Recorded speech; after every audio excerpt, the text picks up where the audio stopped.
Why did Nigeria waste over $10 billion on a steel mill that sat abandoned for 40 years? Now, this may be one of the most shocking stories of mismanagement ever, and it exposes one of the worst aspects of corruption and incompetency that has plagued many African governments for decades. The story begins in 1970. Having emerged victorious in the Nigerian Civil War with the aid of the Soviet Union, the country's federal military government began to adopt the Soviet model for Nigeria's post-war economy. State ownership of the means of production was officially confirmed in 1970 when Nigeria's military government decreed that the state would acquire and control the greater proportion of the productive assets of the country. But while Nigeria's government would go on to nationalize nearly half of the economy, virtually all of these state-run businesses would eventually exist to simply enrich corrupt government officials. And there's no better example of this than the Ajaokuta steel mill.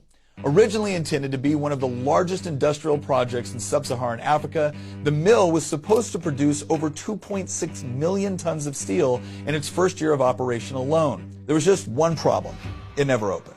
Why? Well, because despite the government awarding a contract to build the site in 1976, a combination of corruption and incompetency has plagued the project to this very day. For starters, the mill ended up being built on a site that was so far away from Nigeria's iron mines that there was no practical way to actually get the iron to the mill. But not to worry. In 1987, more than 7 years after the mill was supposed to be completed, Nigeria's government decided to award a second government contract, this time to build a state-owned railroad connecting the mines to the mill.